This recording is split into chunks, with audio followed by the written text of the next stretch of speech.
First, my thanks to the Commission on Inquiry for Cambodia for the invitation to join this important session on the July 2023 election. My name is Kian Vesteinsson. I'm a senior research analyst at Freedom House. Freedom House is an independent organization founded in 1941 on the core conviction that freedom flourishes in democratic nations where governments are accountable to their people.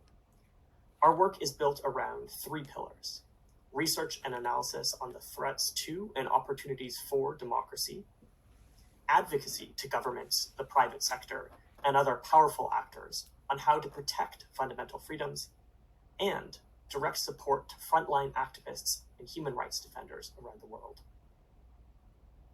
Now, in July 2023, the Cambodian people will take to the polls in an election with an outcome that is near certain: the consolidation of power by the ruling party, and an even greater threat to the human rights of Cambodians. I want to be very clear about the basic realities of this election. Prime Minister Hun Sen has held the premiership since 1985. His Cambodian People's Party holds every seat in the legislature. As of now, Cambodia is de facto a one-party state. The prospect of change to that status quo in the July 2023 election is remote. Freedom House's research has found that Hun Sen and the CPP government have steadily undermined human rights in Cambodia. This decline is pronounced before, during, and after election periods. As such, this session comes at a critical time.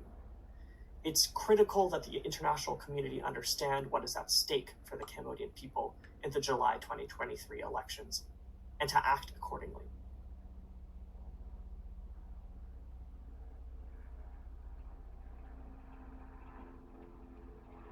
Now, for an example, consider the preceding Cambodian general elections in 2018.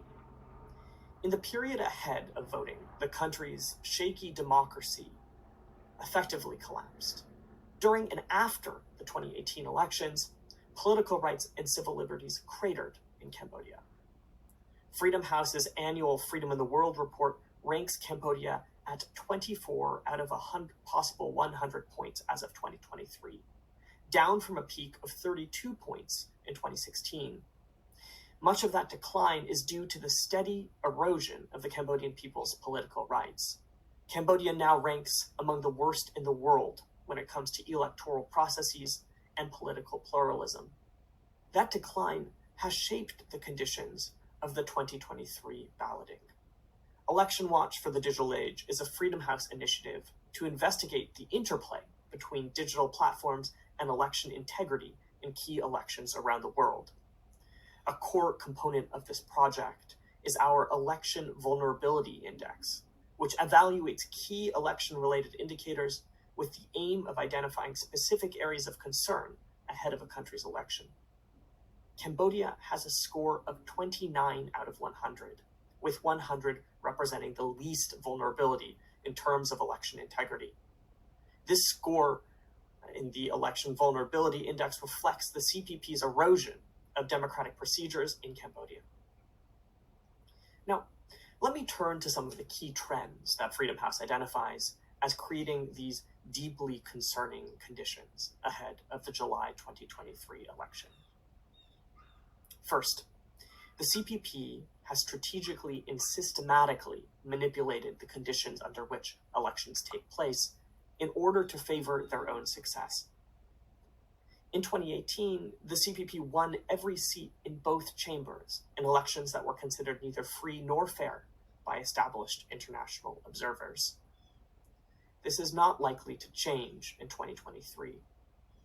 Hun Sen and the CPP have sought to quash the country's political opposition, particularly since 2013. Ahead of the 2018 election, the Supreme Court banned the main opposition party, the CNRP. In the years that followed, many CNRP leaders were arrested. Now, some Cambodians still bravely seek to participate in the country's elections as a part of independent political parties. In late 2021, opposition politicians revived the Candlelight Party, which had been defunct since its founder Sam Rainsy set it aside to form the CNRP. Now, the Candlelight Party is one of many in a fractured opposition, that are set to contest the 2023 election. All signs indicate that the CPP is prepared to destabilize the Candlelight Party. Ahead of the June 2022 commune election, the NEC struck opposition candidates from voting lists, and opposition parties alleged that there was widespread voter suppression, intimidation, and vote rigging. In the aftermath of the 2022 commune elections, the CPP took steps to undermine the opposition even further. The CPP and NEC filed separate defamation charges against Son Chai, vice president of the Candlelight Party, after he criticized the conduct of the election. As of a December 22 appeals court ruling, Son Chai faces a fine of about $1 million to be paid to the CPP, and other Candlelight Party officials have been arrested in suspect circumstances. The second trend Freedom House research has identified is the CPP's year-long campaign against independent Cambodian media. The CPP has eroded media freedom in Cambodia to a breaking point. Since 2017, the government has deployed a variety of tactics, including lawsuits, website blocks, criminal prosecutions, massive tax bills, and occasionally violent attacks to silence Khmer language independent media. Journalists across the country face risk of arrest and harassment for their reporting. A 2021 survey found that a staggering 56% of Cambodian journalists reported experiencing legal harassment because of their work. That is particularly the case for those reporting on the very real harms that Cambodian people face because of government corruption and repression. Ahead of the 2018 elections, the government shuttered the Cambodia Daily and 15 independent radio stations. These media sources were an important line for Cambodian people to access independent views and information untainted by government propaganda. The hammer came down again earlier this year, this time against Voice of Democracy, one of the few remaining independent Cambodian outlets. In February 2023, Hun Sen announced in a Facebook post that the government had revoked the operating license of Voice of Democracy's parent organization. The issue at hand was the outlet's reporting on Han Minet's role in the government. The Voice of Democracy closure is not unprecedented, but it is something of a landmark. In August 2022, the Cambodia office of the UNOHCHR released an important report on the state of press freedom in the country. The report noted that Cambodia's media is in, quote, a perilous state. That peril is great even now as we speak in the spring, and the months to come before July may bring even further restrictions. Third, the Hun Sen government and the CPP have severely raised the costs for free expression and assembly in Cambodia. Members of the general public and prominent opposition figures alike face the risk of intimidation, arrest, prosecution, and multi-year prison sentences for simply expressing their views on political and social issues. Indeed, the government has launched a years-long campaign to arrest and prosecute former CNRP members for their activities. Mass trials throughout 2021 and 2022 saw dozens of CNRP-affiliated activists sentenced to long prison terms over their opposition activism, including their criticism of the government posted on social media. Take, for example, human rights lawyer and pro-democracy activist Terry Sung. Sung spent decades working to build a strong civil society in Cambodia. She also criticized Hun Sen and the CPP on social media and rallied support for exiled CNRP leader Sam Rainsy. In response, authorities arrested Sung and sentenced her to 6 years imprisonment as a part of a mass trial.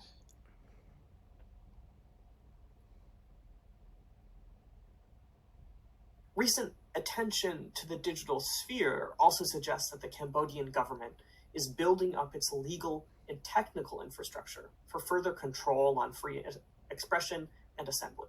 The most recent draft of the cybercrime law imposes sharp criminal penalties on speech that the government deems adverse. It would also impose new obligations on service providers that may fuel deeper government surveillance.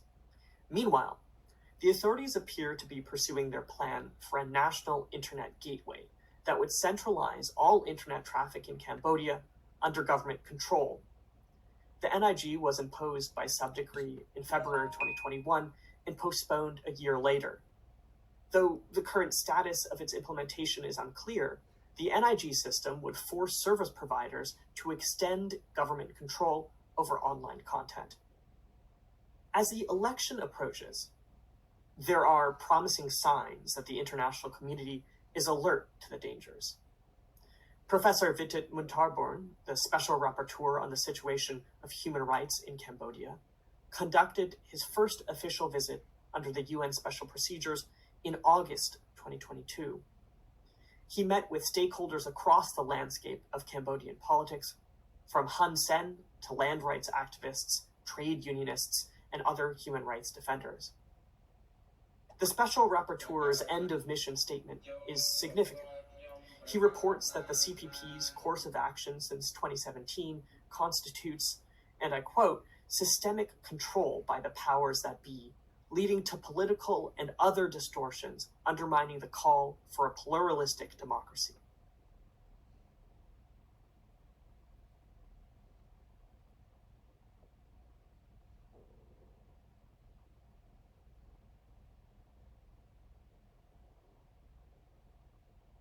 Indeed, the Cambodian people deserve to participate in pluralistic and transparent elections without interference. And that is a remote prospect in 2023. As I've described, the CPP has seriously undermined political rights and civil liberties ahead of the July 2023 election. But authorities can still carry out their baseline obligation to ensure that Cambodians can vote with ease come summer. The Cambodian government should work to ensure that the July balloting takes place smoothly and without direct interference from government officials. Cambodians should be able to discuss the elections, organize in political parties, and participate in the balloting without fear of harassment, intimidation, arrest, and prosecution. Cambodian authorities should also address discriminatory barriers to voting and permit the presence of independent election monitors. But these baseline efforts alone are simply not enough to make this election free and fair. It is crucial that the international community understand the risks that the election presents for Cambodians and their enjoyment of their human rights. Before, during, and after the election, governments and policymakers around the world should work to support the Cambodian people. Governments should direct funding towards programs that strengthen democracy in Cambodia, particularly at critical junctures like elections. Democracies should also work to support Cambodia's independent media, including media outlets operating in exile. Voice of Democracy is only the latest independent outlet to be shuttered by the Cambodia government, and it will not be the last. Democracies can provide media outlets with financial assistance and innovative financing models, as well as technical support, skills training, and mentorship. They should also expand protections for journalists who faced physical attacks and harassment, including by supporting the creation of emergency visas for those at risk, as well as these technologies to circumvent censorship and evade surveillance. It's also critical that democratic governments engage in public campaigns to raise the awareness of political prisoners in Cambodia and lobby for their release. Now, companies that operate or provide services in Cambodia should also be prepared to support Cambodians facing repression during the election period.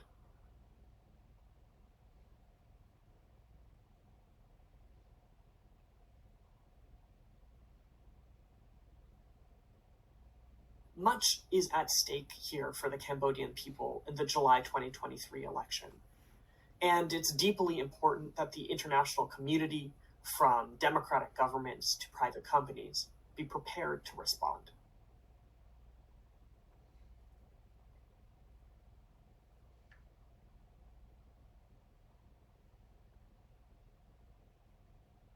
A key element of this process that needs to be highlighted is the role that the Khmer community must